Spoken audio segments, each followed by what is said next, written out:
Senhor Jesus, amém? Louvado seja o nome do Senhor. Já deu a paz para quem está perto de você? Estenda a mão para esta pessoa que está perto de você, dê a paz do Senhor para ela. Aleluia. Diga para ela que ela está muito elegante hoje. Aleluia. Graças a Deus. Queridos, que alegria estar aqui nesta igreja tão linda, tão maravilhosa, tão cheia da presença de Deus, tão corajosos também, né, para enfrentar essa tempestade de neve. Tem que ter fé e coragem. E vocês estão de parabéns por estar aqui nesta manhã na casa do Senhor para adorar a Deus. Não há um lugar melhor. Se existir um lugar melhor na face da terra, me explique, porque eu ainda não descobri um lugar melhor para estar do que na casa do Senhor, adorando, louvando e celebrando o nome de Jesus. Um ambiente preparado para adorar ao Senhor, um ambiente preparado para recebermos mais de Deus. Eu sou muito grato a Deus por esta oportunidade, como falei ontem, pela primeira vez nesta nação. O pastor Wagner já mencionou, venho de uma terra que é o antônimo disso aqui, é quente, muito quente. Bastaria um minuto do nosso sol para derreter essa neve inteira. Estou muito feliz de estar aqui. Estou muito feliz de estar com o pastor Wagner, esse homem de Deus, tão cheio da presença de Deus, esse amigo que o Senhor nos presenteou, pastora Rose. O Senhor continue abençoando esse casal de uma forma tão grande, tão poderosa. Como é bom ver o Senhor assim, pastor Wagner, tão cheio de Deus e tão animado. Isso realmente aumenta a nossa fé e nos alegra muito. Nosso Deus continue lhe abençoando e lhe usando de uma forma toda poderosa, toda especial. Pastor Natan, que deu uma saída para resolver alguma coisa, pastora Julie, Deus abençoe também este casal de uma forma muito grandiosa. Queridos, vamos à leitura da palavra do Senhor. Vamos à leitura da palavra de Deus. Abram a Bíblia Sagrada no livro de Levítico, capítulo de número 25 e o versículo de número 47. Levítico, capítulo de número 25 e o verso de número 47. Louvado seja o nome do Senhor Jesus. Aleluia. Levítico 25, 47, já está aí na tela. Levítico 25 e o verso de número 47. Diz assim, e se um estrangeiro ou peregrino que estar contigo alcançar riqueza, e teu irmão que está com ele empobrecer, e vender-se ao estrangeiro ou peregrino que está contigo, ou alguém da família do estrangeiro, depois que se houver vendido, haverá resgate para ele. Um dos seus irmãos o poderá resgatar, ou seu tio, ou filho do seu tio o poderá resgatar, ou um dos seus parentes da sua família o poderá resgatar, ou se alcançar riqueza, se resgatará a si mesmo. Levanta sua mão para o alto em nome do Senhor dos Exércitos. Pai, nós oramos ao Senhor nesta manhã. Nós te agradecemos, Espírito Santo, pela tua presença, pela tua graça, pela tua infinita bondade em nos conduzir uma vez mais para a tua casa. Não foi pela nossa própria vontade, mas o Senhor quem nos conduz. O Senhor quem nos dá força, quem nos dá graça para estarmos de pé a cada dia te louvando e te agradecendo. Te louvamos e te agradecemos por tudo, Pai, para a glória e honra do teu santo nome, em o nome do Senhor Jesus Cristo. Amém e amém. Pode sentar, desocupar as mãos e ter a melhor salva de palmas que você pode dar ao nome do Senhor Jesus. Aleluia. Queridos irmãos, eu quero que você redobre o máximo a sua atenção para essa palavra que Deus colocou no meu coração para transmitir a vocês esta manhã. Esse texto bíblico que nós acabamos de ler, ele vai falar sobre uma das leis mais lindas e mais poderosas que existe em todo o mundo espiritual. Esse texto que nós acabamos de ler, ele vai falar sobre uma lei chamada a lei do parente remidor. O que é a lei do parente remidor?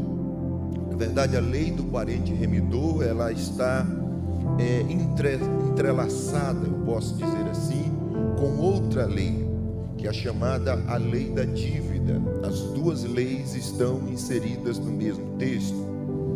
Para que nós possamos entender o que é a lei do parente remidor, primeiro nós temos que entender o que é a lei da dívida.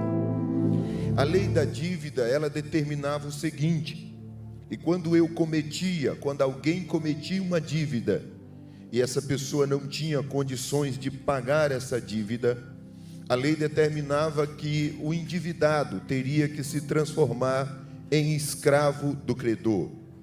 Ele tinha que virar escravo de quem ele estava devendo. E quando ele se transformava em escravo do seu credor, tudo que estava na mão dele automaticamente vinha para a mão do credor. Os seus campos agora pertenciam ao credor. Suas plantações agora pertenciam ao credor. Seus animais pertenciam ao credor. Sua casa agora pertencia ao credor. E até os seus filhos, que já tinham nascido, pastora Rosa, e aqueles que ainda iriam nascer, também agora pertenciam ao credor.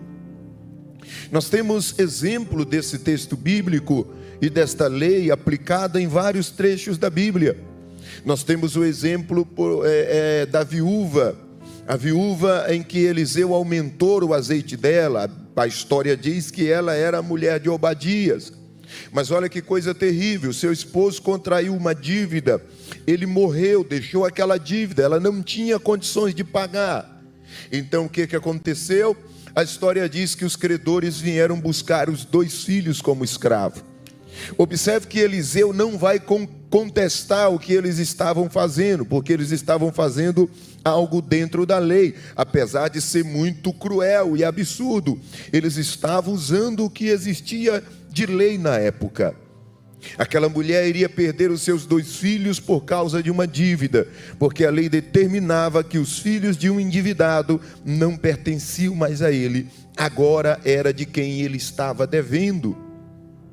Olha que coisa tremenda. A lei ela tinha agora uma brecha para o endividado sair desta situação. Na verdade, ela dava 2 opções para o endividado sair desta situação. A primeira opção que a lei dava era: o endividado poderia alcançar riqueza, ele poderia trabalhar, conseguir valores suficientes, pastor Wagner, e ele poderia pagar a sua dívida. E quando ele pagasse a sua dívida, então ele se libertaria daquela escravidão. Só que esta primeira opção é impossível de ser concluída. Por quê? Porque escravo não tem salário, escravo não tem riquezas, escravo não tem como fazer poupança, escravo não tem como ter casa, bens. Tudo que um escravo produz é para o seu senhor. A única coisa que um escravo ganha é somente a comida, a sua alimentação e mal a sua dormida. O resto, tudo que ele produz, automaticamente é do seu senhor. Então essa primeira opção não havia nenhuma possibilidade de ela ser concluída. A segunda opção que a lei determinava era, e aqui entra a lei do parente remidor, um parente próximo ao endividado poderia agir de misericórdia com ele, poderia pagar a dívida do endividado, e então quando ele pagasse a dívida, o endividado era liberto da mão do opressor. Só que com um detalhe: ele não deixava de ser escravo. A única diferença é que agora ele mudava de mão. Ele sairia da mão de um credor cruel, incompassivo, terrível, e ele agora vinha para a mão de um parente. Por que a lei fazia isso? Porque a lei entendia que cair na mão de um parente era menos danoso e doloroso do que cair na mão de um estranho. Então essa segunda opção, ela era mais viável de acontecer. Só que olha que coisa terrível. A primeira dívida que foi contraída no mundo espiritual, porque apesar dessa lei ser escrita já durante o período da lei de Moisés, nós temos aqui um exemplo que eu sempre uso, e Deus tem me feito entender muitas coisas quando eu coloco a minha cabeça para trabalhar imaginando esse texto. Hebreus, capítulo de número 11, versículo de número 3. Diz que pela fé nós entendemos que os mundos, pela palavra de Deus, foram criados, de maneira que tudo aquilo que nós enxergamos não é feito do que é aparente. O que é que esse texto está dizendo? Que tudo que existe no mundo físico, ele veio de algo que existe no mundo espiritual. Tudo que nós apalpamos no mundo físico é uma cópia, é um modelo de algo que já existe no mundo espiritual. Os instrumentos nos quais nós tocamos são cópias de instrumentos que existem no mundo espiritual. As cadeiras às quais nós sentamos são cópias de tronos que existem no mundo espiritual. As mesas às quais nós almoçamos são cópias de mesas. E o texto, a Bíblia fala muito claramente que nós sentaremos à mesa com Abraão, Isaac e Jacó, mas é uma mesa espiritual. A arca da aliança, que muita gente diz que foi arrebatada e levada para o céu, por isso ninguém encontra. Na verdade não foi, ela está perdida aqui até hoje, porque aquela arca que Moisés fez era uma cópia, um modelo da verdadeira arca que João viu lá na Cidade Santa. O tabernáculo que Moisés fez também, a Bíblia diz, cuida de fazer tudo conforme eu te mostrei no monte. Deus mostrou para ele o verdadeiro tabernáculo, e ele apenas desenhou uma cópia do que existia no mundo espiritual. E olha que coisa tremenda, as leis que existem no mundo espiritual, no mundo físico, também são cópias de leis que existem no mundo espiritual. Então quando Moisés escreveu essa lei, ele estava apenas colocando na escrita uma lei que já existia no mundo espiritual. E a primeira vez que essa lei foi quebrada, a primeira vez que essa lei foi rompida, foi no Éden, quando Deus criou o homem. E aqui tem um detalhe muito interessante, porque se você for ler o texto, você vai identificar que parece que o homem foi criado em dois tempos. Gênesis capítulo de número 1, versículo de número 26, a Bíblia mostra homem e mulher sendo criados no mesmo dia. Gênesis capítulo de número 2, versículo de número 7, a Bíblia mostra o homem sendo formado de uma forma solitária. E aí você fica em dúvida, peraí, o que está acontecendo aqui? Na verdade é que em Gênesis capítulo de número 1, versículo de número 26, nós temos a criação do espírito do homem. Nós temos a criação do corpo espiritual do homem. Porque lembra do que eu falei há instantes atrás para vocês? Tudo que tem no mundo físico é cópia do que tem no mundo espiritual. Então o corpo que nós temos, que é um corpo físico, é uma cópia de um corpo espiritual que já existe. E pasme, o corpo espiritual que nós temos, esse corpo é uma cópia dele, tem a mesma aparência, tem o mesmo jeito. A única diferença é que o outro corpo é imortal e esse aqui é mortal. O outro corpo é espiritual e esse aqui é carnal. Então, como, pastor, que Deus me fez? Quando que Deus me fez? Gênesis capítulo de número 1, versículo 26, nós temos a criação do nosso corpo original, que é o corpo espiritual. Quando Deus faz o homem, quando Deus forma o homem, quando Deus cria o homem, melhor dizendo, dentro dele. Livro de Zacarias, capítulo de número 12, versículo de número 1. A Bíblia diz que essa criação, ela aconteceu dentro de Deus. O espírito do homem, primeiramente, foi gerado dentro de Deus. Porque a gravidez de uma mulher é uma cópia do que acontece no mundo espiritual. Assim como um filho é gerado dentro da barriga de uma mãe, nós também fomos gerados dentro de Deus. Segundo Zacarias capítulo 12 e o verso de número 1. Livro de Jó capítulo 33, versículo de número 4. A Bíblia diz: o Espírito de Deus me fez, e o sopro do Todo-Poderoso me deu entendimento. Então aqui ele está explicando claramente que o Espírito de Deus nos formou primeiramente dentro de Deus, e depois nós adquirimos a alma, o entendimento, através do sopro de Deus, no capítulo 2 e no versículo 7 do livro de Gênesis. Pastor, e quando que Deus me fez? Quando que meu espírito foi formado? Livro de Efésios, capítulo de número 1, versículo 4. A Bíblia diz que esta criação que Deus fez de nós nele, aconteceu antes da terra ser formada. É por isso que quando ele fala com Jeremias, ele disse: Jeremias, que história é essa de você querer ser profeta? Antes do teu nascimento eu te conheci. A palavra conhecer ali é relacionar.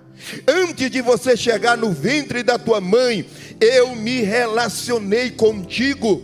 Nós tivemos um relacionamento, e nesse relacionamento eu determinei o seu destino. Eu determinei o porquê que você iria nascer. Você iria nascer para ser profeta. Você iria nascer para profetizar. Eu quero te dizer esta manhã que antes do teu nascimento, Deus determinou aonde você colocaria os pés. Deus determinou qual seria a tua família. Deus determinou o que você iria fazer. E eu quero declarar que você vai viver aquilo que Deus declarou para a tua história.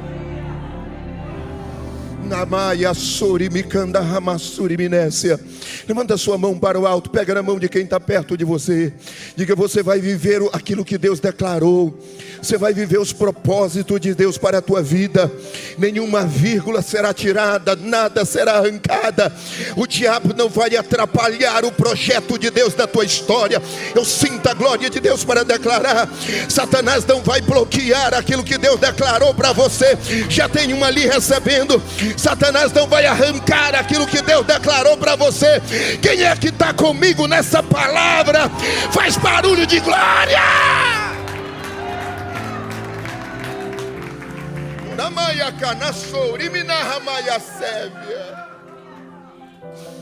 O salmista Davi diz que ele escreveu num livro todos os nossos dias, antes de cada um deles existir. E aí você pergunta: pastor, se Deus escreveu num livro todos os meus dias, por que eu tenho tantas dores e tantas decepções? A maioria dos problemas que nós temos são causados pelo nosso livre-arbítrio. Depois que você fica de maior, depois que alguém atinge a maioridade, alguém começa a pensar que pode tomar as suas próprias decisões sem consultar a Deus. E é aí que muita gente se perde no propósito. É aí que muita gente se perde naquilo que Deus determinou. É por isso que no juízo final haverá o livro da vida e os livros da vida. Haverá os livros da tua história, aquilo que você fez, tudo é anotado. E haverá também o livro que Deus assinou, o livro que Deus determinou. Será feito um cruzamento de dados para ver se bate aquilo que você viveu com aquilo que Deus declarou. Levante a sua mão e eu declaro mais uma vez: você vai viver o que Deus declarou, você vai viver o que Deus determinou, você vai viver o que Deus liberou para a sua vida. Tudo você vai viver nessa terra. A tua família também vai viver, a tua casa também vai viver. Quem é que pega essa palavra? Adora ao Senhor. Aleluia. Depois que Deus então Ele forma o espírito do homem. E alguém pode perguntar: pastor, mas quando que eu atinjo a maioridade? No livro de Gênesis, se não me falha a memória, 49, capítulo 49, quando Jacó vai liberar as bênçãos de Judá, ele diz que em um certo momento ele começa a falar sobre o Messias. E ali ele dá uma profecia tremenda que dá para a gente entender quando que a gente atinge a maioridade. Ali ele diz que Jesus morreria com os dentes de leite. Ou seja, os dentes de Jesus nunca foram trocados. Por quê? Porque os dentes, eles denunciam um mistério no mundo espiritual. Dentes também comunicam salvação. Quando os dentes de leite são trocados, ele está anunciando que a inocência está sendo perdida. É por isso, irmão, o diabo é muito sem vergonha. Diga: queima ele, Jesus. O bicho que não vale nada, pastor Wagner. Ele inventou uma história chamada a história da fada do dente. Em que, não tem nenhuma irmã que fez isso aqui, arrancava o dente do menino, jogava em cima do telhado e dizia: a fada vem buscar. Era isso ou não era? Uma mentira do diabo. Por quê? Porque ele não é onipresente. Então não tem como ele saber em qual casa tem uma criança saindo da inocência. Ele inventou essa história porque o dente jogado em cima do telhado denunciava uma casa que tinha uma criança perdendo a inocência. Ali ele atacava. Diga: queima ele, Jesus. Então, quando os dentes de leite caem pela primeira vez, ele está denunciando o seguinte: a tua primeira chance de salvação está indo embora. Agora vai dar um pouquinho mais de trabalho. As cáries no mundo espiritual simbolizam o pecado. Você vai ter que ter cuidado, vai ter que limpar, vai ter que zelar, que é para o pecado não entrar. Quem está entendendo aqui? Está dando para pegar até aqui, tá? Então, as nossas dores são causadas pelas nossas próprias decisões. Porque o que Deus planejou para a nossa vida é o mesmo planejamento que um pai faz para os seus filhos. E um pai não deseja o sofrimento do seu filho. Um pai não deseja a desgraça do seu filho. Um pai não deseja a ruína do seu filho. Jesus diz: se vocês que são maus sabem dar boas coisas aos vossos filhos, quanto mais o vosso Pai Celestial dará boas coisas a todo quantos o pedirem. Então, quando Deus ele forma Adão dentro dele, ele forma o homem e mulher no mesmo dia. Aí em Gênesis capítulo de número 2, versículo 7, ele agora vai formar a máquina de transporte do corpo espiritual, que é esse aqui. E ele desce e ele faz com a própria mão, ele manipula manipula o pó com a própria mão. E quando ele forma do pó da terra aquela estátua imóvel, ele vem nas narinas e ele faz isso. O que estava dentro dele saiu. O corpo espiritual se uniu ao corpo material, e essa junção gerou um terceiro elemento chamado alma. Quando junta, Adão faz isso. Abre os olhos. Quando ele levanta sua cabeça, aqui tem algo tremendo também. Ele observa que tudo já estava preparado para a sua chegada. Deus já tinha plantado as árvores, Deus já tinha plantado um jardim, Deus já tinha colocado os animais, Deus já tinha cercado o jardim com 4 braços de rio.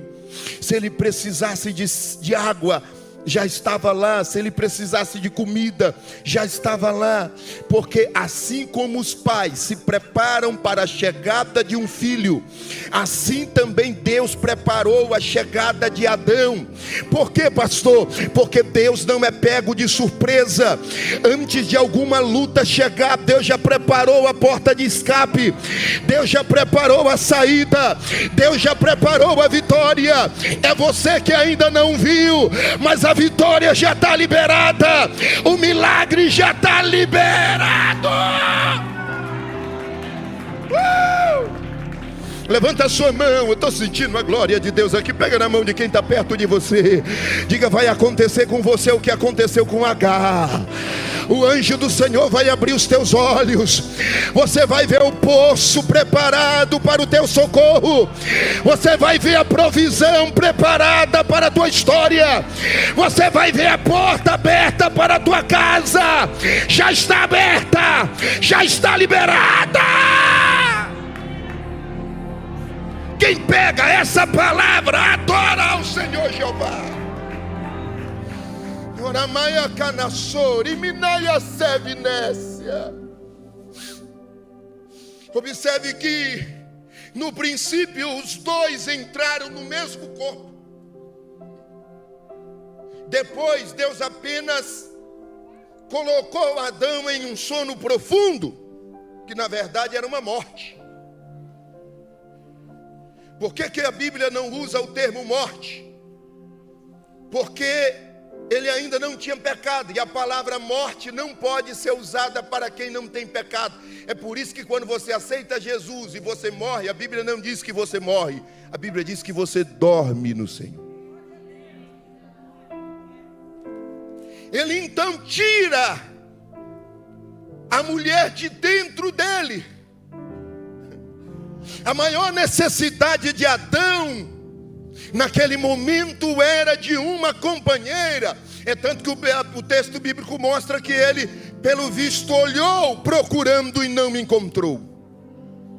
E Deus dá um profundo sono nele e tira dele aquilo que ele mais necessitava.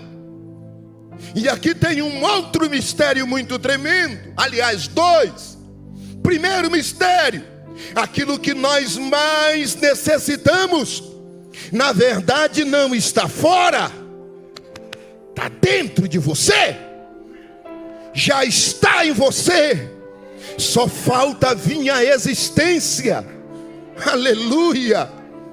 Segundo mistério que essa palavra nos revela: aquilo que mais nós precisamos não é adquirido no desespero, é adquirido quando nós descansamos em Deus.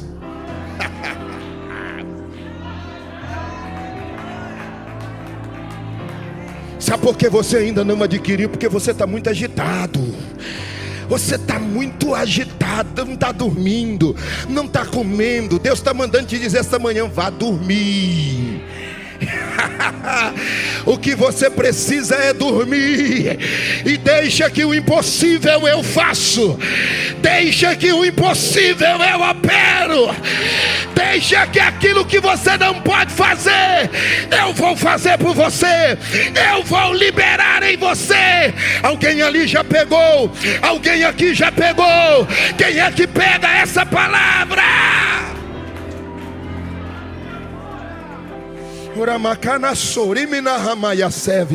Levanta a sua mão, levante a sua mão, deixa eu correr. Pega na mão de quem está perto de você, diga: vai descansar. Descansa a tua alma, descansa o teu coração. Espera em Deus, confia nele, e tudo Ele fará pela tua vida, e tudo Ele fará pela tua história.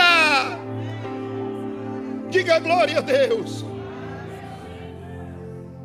Quando Adão tira, quando Deus tira, agora Ele divide os dois. É por isso que o casamento é algo tão importante. Por quê? Porque ele volta os dois ao estado original, e os dois voltam a ser um só. A alma liga novamente. Então quando ele tira, aquele casal então passa a viver um sonho, um momento de muita alegria. Só que havia um inimigo que não estava satisfeito, um inimigo que não tinha acesso a quem tinha lhe derrotado. Então ele usou uma tática que os cartéis e a bandidagem usa até o dia de hoje. Se eu não posso acessar você, eu vou tocar em alguém que você ama. O diabo diz: como eu não posso voltar e me vingar de Deus, eu vou atacar então quem Deus ama. E ele então volta toda a sua atenção para aquele casal. Ele observou atentamente, e observando que a mulher veio depois, e a ordem dada por Deus foi passada ao homem, ele então ataca a mulher. E aqui eu tenho duas concepções: ou Eva não entendeu direito, ou Adão não foi um bom ensinador para a sua mulher. Porque o texto mostra que ela estava meia perdida quando o diabo a atacou. Ela diz que a árvore do conhecimento do bem e do mal estava no meio do jardim, enquanto que não é verdade. No meio do jardim estava a árvore da vida. Ela diz que Deus tinha dado uma ordem que não poderia comer e muito menos tocar. Isso também não procede. Deus não proibiu de tocar, Deus só disse que não podia comer. E todas as vezes que o diabo perceber que você tem dúvida na palavra, ele vai te atacar nela. O diabo então, percebendo que ela estava cheia de dúvida, ele se levanta com todo o seu ímpeto e disse: Deus está mentindo. Ele disse para vocês que vocês seriam iguais a ele, não falou? Ela disse: sim, vocês não são iguais a ele. Ela disse: não, é mentira, nós somos iguais a ele. O diabo disse: não são. Você conhece o mal? Ela disse: mal? Eu nunca ouvi essa palavra. Ele disse: está vendo como ele te enganou? Ele conhece o mal e vocês não conhecem. Sabe por que ele não deixa vocês ser iguais a ele? Porque ele é vaidoso. Ele não quer ninguém semelhante a ele. Ele mentiu para vocês, ele enganou vocês. Aquela mulher foi ficando tão enlaçada que ela, tonta e zonza, com tantas palavras de acusações mentirosas, ela levanta a sua mão e pega daquele fruto. Ela come. Quando ela come, ela pega daquele fruto e entrega também para o homem. Quando ele come daquele fruto, a Bíblia diz que os olhos de ambos se abriram, perceberam que estava nus. Não somente isso, um desequilíbrio espiritual começou a acontecer naquele jardim. As folhas das árvores começaram a secar, espinhos começaram a nascer na terra. Adão começou a sentir dor, coisa que ele nunca tinha sentido. E quando todas aquelas coisas começaram a acontecer, Os animais que antes se alimentavam apenas de ervas começaram a ficar violentos uns contra os outros e se levantaram até mesmo para atacar Adão. No meio de todo aquele desequilíbrio, eu imagino agora que o diabo, ele sai de dentro daquele animal, da serpente, olha para Adão e diz: agora você cometeu uma dívida que você não tem como pagar. E como você é um escravo, escravo não pode ter governo de nada. Ele falou para você ser o governante, mas você é escravo, então passa para mim agora as chaves, os domínios que você tem. É por isso que lá no deserto, o pastor Natan, quando ele tenta Jesus, ele diz: todos esses reinos eu te darei, se prostrado me adorares, porque a mim foi entregue. Ele estava falando do dia da queda do homem. Ele disse: passa nas minhas mãos agora todo o domínio que você tinha. Você agora será meu escravo. E olha que maravilha, você nunca vai poder se libertar. E quando ele pega isso, ele olha para o alto e ele diz: eu venci essa batalha. Ele será meu escravo para sempre, porque ele não tem como pagar essa dívida. E a única maneira dele pagar essa dívida, segundo a tua própria lei, está escrito em Hebreus capítulo 9, versículo 22: sem derramamento de sangue inocente não há perdão de pecados. E o sangue desse escravo não é mais inocente. Os filhos que nascerem dele não é mais inocente. Ele olha para os demônios e diz: pela primeira vez na história, o Criador vai perder uma batalha. Eu venci esta batalha. Não tem como ele sair dessa, porque somente um sangue pode pagar. Aí ele olhou para os demônios e disse: vamos comemorar. Eles começaram a fazer uma festa, começaram a comemorar. No meio daquela comemoração, um dos espíritos pararam. Imagino aqui, né? Um dos demônios pararam e ficaram pensando. Um ficou pensando. Aí Satanás olhou e disse: por que você está parado? Aí aquele demônio disse: eu não sei, chefe, eu estou com um pressentimento ruim. De pressentimento ruim, como assim? Ele disse: chefe, eu nunca vi ele perder uma batalha, chefe. Eu tô sentindo, chefe, que isso não vai dar certo, chefe. Ele diz: não tem como ele reverter, só sangue pode pagar. E olha, eu analisei a lei, e somente sangue pode pagar. E em João capítulo 4 diz que ele é espírito, e espírito não tem sangue. Então ainda que ele queira pagar, ele está impossibilitado. Não tem como ele pagar essa dívida. E o Senhor não pode abusar da sua autoridade. O Senhor não pode passar por cima da sua lei. Esquece isso. Vamos continuar. Deus está num beco sem saída.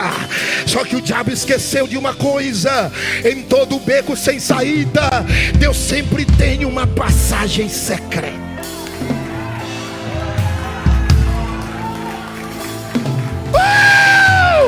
Quem é que está comigo nessa palavra aí? Adora!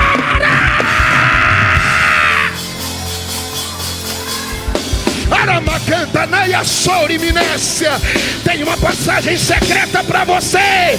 Tem uma passagem secreta para a tua família. O diabo não vê ela, Satanás não vê ela. Só Deus sabe. Só você vai ter acesso. Recebe agora essa palavra. Adora Ele.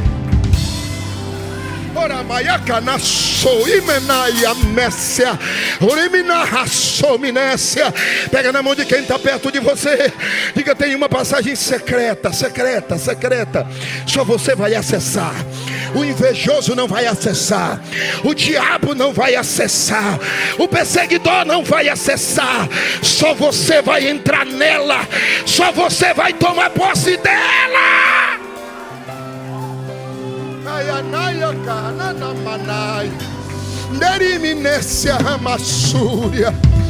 Aleluia. Enquanto Satanás festejava, enquanto Satanás fazia aquela festa, aí ele olhou de novo, o demônio tinha parado. Ele disse: chefe, eu sei, eu também vi a lei, e lá diz que só sangue inocente pode pagar, e espírito não tem sangue. Ele disse: é verdade, chefe, mas e se mesmo assim ele resolver pagar a dívida? Aí ele disse: não tem como, porque tem duas coisas que entravam. Primeiro, para ele pagar ele tinha que ser parente, e espírito não tem parentesco com a carne. Segundo lugar, para ele pagar ele tinha que ter sangue, e espírito também não tem sangue. Aí aquele espírito olhou e disse: Senhor, mas e se ele resolver virar gente?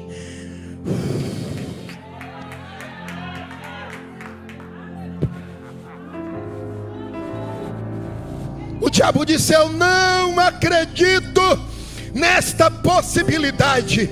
Ele é tão grande que ele mede os oceanos na palma da mão. Ele é tão grande que ele mede o universo com a palma da sua mão. Ele não vai se humilhar a tal ponto. Mas o que ele não sabia era que nesse momento uma reunião já estava acontecendo na sala do trono, e o Pai já estava de pé e já estava dizendo: a quem enviarei? Quem vai lá por nós? O filho se levantou e disse: eis-me aqui, envia-me a mim.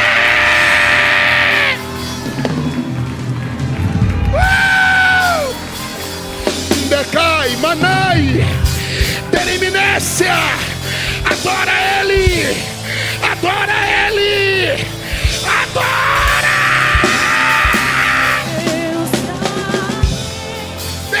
Caminho aberto pelas águas, faz romper muitas fontes em meio ao deserto. Haverá nuvens que trazem chuvas de bênçãos. Ouça a voz, Deus te dá escape e livramento.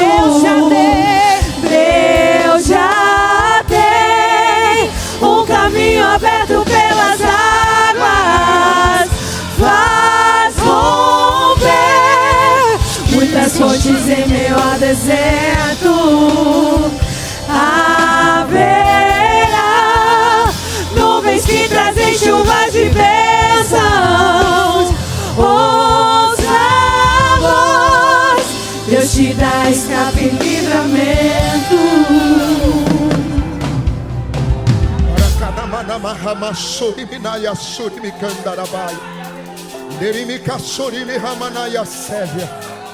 O filho estava de pé e diz: envia-me a mim.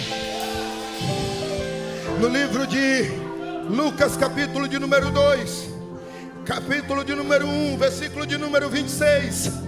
Durante muitos anos esse remidor não chegava para pagar essa dívida. O diabo olhava e dizia, ele pensou que era Moisés, mas ele se enganou. Passou-se muito tempo, o remidor não chegava, até que em Lucas capítulo de número 1, versículo de número 26, uma mulher por nome de Maria estava na sua casa, quando de repente o anjo do Senhor desceu. Seu nome era Gabriel. Ele olhou para ela e disse, salve agraciada. Ela disse, de onde tu vens? Vem da Grécia. Mas grego não fala desse jeito. Você vem de onde? Que esse idioma não é dessa terra, essa saudação não é daqui. Ele diz: desculpa, I'm sorry. Eu esqueci de me apresentar. Deixa eu me apresentar. O meu nome é Gabriel. Eu trabalho na sala do trono. Eu assisto diante de Deus. E eu trago uma notícia. Lá nesta sala não existe a palavra impossível. Lá nesta sala não existe a palavra eu não posso. Eu te trago uma notícia. Você será mãe. Você vai ter uma criança. E o seu nome será maravilhoso, Conselheiro, Deus forte, Pai da eternidade, Príncipe da paz. Ai, canta, ai, Manécia, ai, canta, Naya. O caminho aberto pelas águas faz romper muitas fontes em meio ao deserto. Haverá nuvens que trazem chuvas de bênçãos. Ouça a voz, Deus te dá escape e livramento. Aquele que acalma o vento, aquele que aquieta o mar, que tira a força do fogo e faz o leão jejuar. O Deus que derruba. Eu tenho que concluir. Eu tenho que concluir. Nai, Nécia, Ndequécia, Namai. Jesus vem, cumpre o seu ministério de 33 anos. Na madrugada da Páscoa ele é vendido, entregue. Seus carrascos lhe açoitam de uma forma violenta, condenam ele à morte. Ele caminha até o Gólgota, pregam cravos de 13,5 centímetros nas suas mãos e nos seus pés. As dores eram violentas. E naquele Calvário tem um livro chamado A Morte de Jesus, descrita por um cirurgião. Esse livro fala de coisas terríveis. Ele diz que Jesus teve perca de fôlego, porque os seus nervos foram atingidos pelos cravos. Ele tinha dificuldade até para respirar. E o credor olhava e dizia: desiste desse pagamento, deixa esses escravos comigo, volta para o teu trono, você vai continuar sendo Deus.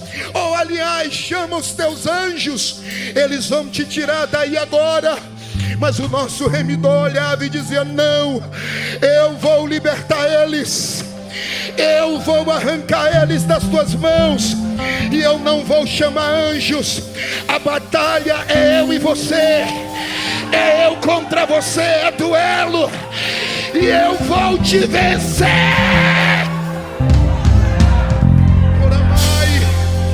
Ele vai ao meio-dia. A Bíblia diz que a luz do sol se apaga, trevas caem sobre a face da terra. Durante 3 horas, uma escuridão espessa tomou de conta de toda a terra. E ele não falou uma palavra durante 3 longas horas.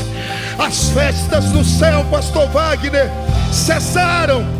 Todo o exército celestial olhava atentamente para baixo, para a maior guerra da história. E o nosso parente remidor lá, sofrendo. Às 3 da tarde ele levanta a cabeça e ele diz: Deus meu, porque o Senhor me desamparou? A maior dor do Calvário não foram os cravos, a maior dor do Calvário foi a nossa contaminação entrando num ser puro. Jesus não pecou, mas ele sentiu a contaminação de um pecador. Jesus não pecou, mas ele sentiu o que um adúltero sente, o que um mentiroso sente. Ele sentindo toda aquela agonia dentro dele, ele diz: Deus meu, porque eu não sinto o Senhor aqui, porque eu não sinto a tua presença. Aí ele olha e diz: eu tenho sede. O soldado vem, se aproxima, coloca uma esponja na sua boca. Aí o texto diz, Evangelho de São João, capítulo 19, aleluia, versículo de número 28, a Bíblia diz: depois que ele soube que todas as coisas estavam cumpridas, a Bíblia diz, no versículo de número 30, ele olha, levanta a cabeça para o alto e ele diz: está consumado. Essa palavra, ela fica mais bonita no original, tetelestai, mas ela fica mais linda ainda quando é traduzida para a nossa linguagem, que significa: a dívida que foi feita lá no Éden já está paga.